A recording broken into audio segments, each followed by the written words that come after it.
So this is video 10. We're going to talk a little bit more before we talk about experienced emotion and wrap up the last section of notes. So the last section of notes talked about how we express our emotion, and one of the ones is through facial expressions.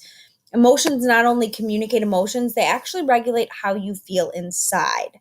So, a theory known as facial feedback is the effect of facial expressions on experienced emotion, as when you experience a facial expression of anger or happiness, it intensifies your feelings towards that.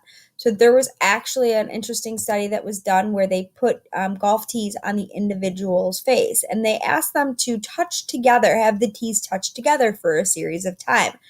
Afterwards, they gave the survey to the individual to explain how they felt, and many reported feeling sad. Hence, this is the facial expression for sadness. When they had the individual sit, not having the tees touch, they reported in a survey that they felt pretty contempt, no signs of sadness, because their facial expression was allowing them to feel a sense of contempt. So, research really believes your facial expressions can influence your feelings. Behavior can also be influenced. Behavior feedback is certain behaviors can impact your emotions as well. Physical actions can impact your mood. They say having an upbeat, positive stride can change your positive mood versus a slow paced, head down. People often reported sadness. So I always think of Winnie the Pooh and Igor, how he walks really slow. He's always in a sad mood. Okay, and you think about other people who walk quickly, shoulders back, head up, are more reporting happiness or more positive attitude. So this series is going to talk about experiencing emotion. So we saw Paul Eichmann's 7 universal facial expressions. This is Carol Izard's 10 basic emotions that we experience. So not only do we display facial expressions, we also have a cognitive experience of how we feel. And these include joy, surprise, sadness, anger, disgust, interest or excitement, guilt, fear, shame, and contempt. So make sure you have those listed in your notes. The 3 emotions we're going to spend some time on is fear, anger, and happiness. And they believe these are the 3 that have the most impact on us on a daily basis. So fear is one that can be poisonous. Fear is believed to be something that's adaptive, and it's actually helped us prepare for danger. Fear can help with speed, endurance, and focus. People can be afraid of anything: fear, truth, death, politics. So, with so many fears, how does one actually, how does one gather fear? Where does it come from? One is thought that we learn fear. Fear can be learned through observation and through social learning. You saw somebody fearful of a spider, maybe you then became fearful of a spider. We've talked a lot about this. Fear can also be trained with conditioning. With a little Albert experiment in classical conditioning, they trained him to be fearful of a rabbit, okay, and a little rat. Operant conditioning, you can learn to fear things because of a punishment that you were given. So fears could be learned very straightforward through the behavioral approach. They also believe fear can be something that is inherited through evolution, through our genetics, and through our biology. So, evolutionary perspective, some fear psychologists believes are inherited from our ancestors. It's the survival of the fittest. Genetically, they found that identical twins' level of fearfulness is similar. So there could be maybe a gene that is evolved over generation and generation. Biological, the key role of fear is basically activated in the amygdala. This is a key area of the limbic system. Rats whose amygdala is damaged show oftentimes very little fear. So we've talked about the amygdala before. The amygdala is also active during anger. Anger is a strong feeling of annoyance, displeasure, or hostility. What causes it? It could be a person, an object, an idea, etc.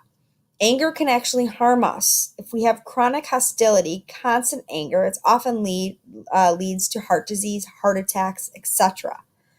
Catharsis is the idea that you have an emotional release. And the catharsis hypothesis is that you maintains the releasing aggressive energy through an action, and it relieves urges. So you may be really upset with somebody and you get it all out and you release it, and then you feel better, but it's a temporary relief. Okay, this is a method of taking out anger and it solves the problem temporarily. It really fails to clean you of the rage and get rid of the root of the problem. Behavior feedback, oftentimes we talked about it. Okay, when you're acting angry, it'll make you feel angry. So catharsis isn't always the best principle to solve it. Culture, culture and gender differences. With anger, boys respond to anger by moving away from the situation. They also use different means to take their anger out, whether it's working out or to find a release of endorphins. Girls often, however, talk to friends or listen to music. You have to be careful because anger does breed prejudice. Expressions of anger is accepted in some cultures, and in other cultures you have to be careful because anger is something that's not accepted. Managing anger, we've taught, your book gave you some tips on how to cope with anger. Wait. One is to wait till this physiological arousal is managed and your body calms down, because your body is going to act before the thought process, the cognitive ability. We've talked about it, to have that meta moment. Control expression. Another way to manage anger is to control your expression. Really reflect and think about why you're angry, and the behavior in which you're portraying to others.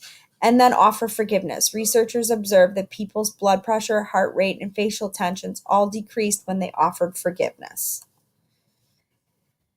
So now looking at happiness. Happiness is a state of pleasure, satisfaction, and joy. Researchers found that people who see the world as happy, feel more confident, make decisions more easily, are more cooperative and tolerable, live healthier and more energized, and manage sadness better. People are usually happiest, they report, in the middle of the day.